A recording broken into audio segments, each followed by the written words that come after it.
Welcome to this explainer. Look, today we're tackling a massive, incredibly common frustration for, honestly, so many dedicated lifters. We're talking about stubbornly underdeveloped forearms and a grip that just constantly fails you right when you need it the absolute most.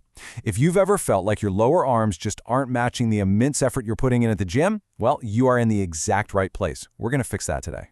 So, let's start with a really crucial question. Why do your arms still look remarkably small in a t-shirt, even when you're training hard and showing up consistently? You know the feeling. You do your heavy lifting, you blast your biceps and triceps, but something is just missing, right? The proportions don't look quite right. And it can be incredibly discouraging to put in all that work, only to feel like your physique completely falls flat the second you throw on normal clothes. Okay, let's dive right into this masterclass. We have an exact 5-step plan to fix those stubborn forearms once and for all. We'll be covering the forearm weak link, busting the wrist myth, targeting the brachioradialis, building iron grip strength, and finally, laying out your ultimate growth blueprint. Let's get into it. All right, part 1, the forearm weak link and exactly how your hands are sabotaging your gains. Think about your heavy back days for a second. You can do rows and heavy lat pull-downs literally all day long. But if your grip gives out before your lats actually reach failure, you are quite literally leaving back gains on the table. It's a massive biomechanical bottleneck.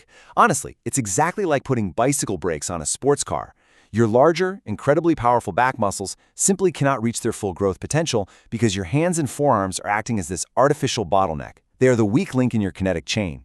And from a purely visual standpoint, this weak link is absolutely huge. Having thin lower arms just makes your whole upper body look underdeveloped. Why? Because your forearms are usually the only part of your arm consistently visible in a standard t-shirt. A lack of thickness there completely masks all that hard work you put into your biceps. Without that visible forearm thickness, the illusion of arm size just vanishes entirely. Moving on to part 2, busting the wrist myth. We're looking at genetics versus training. And it's time to address the elephant in the room.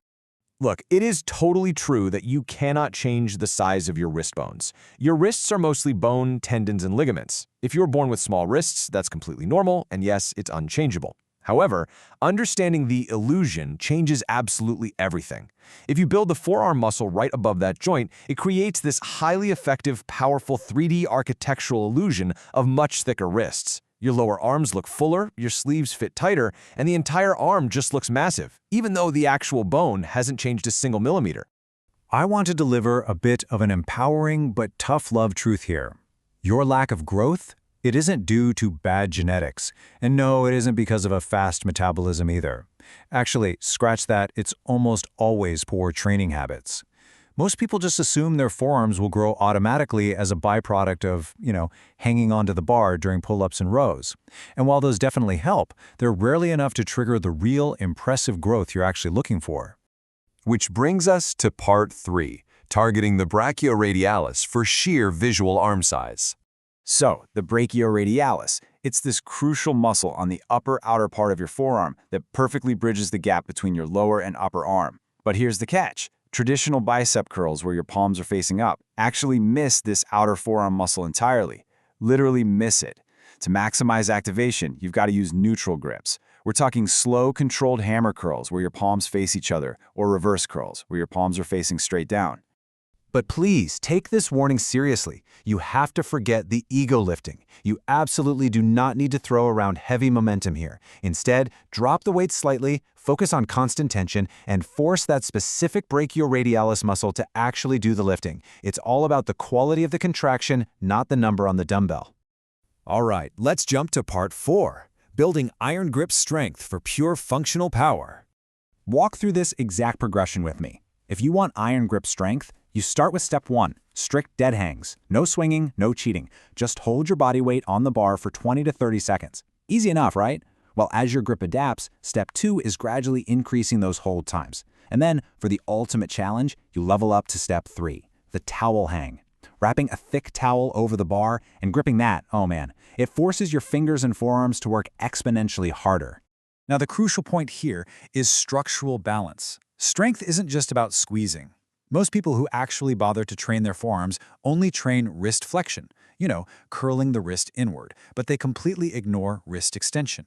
If you only curl inward and neglect extension, the top of your forearm will stay completely flat and underdeveloped. It's a super common mistake.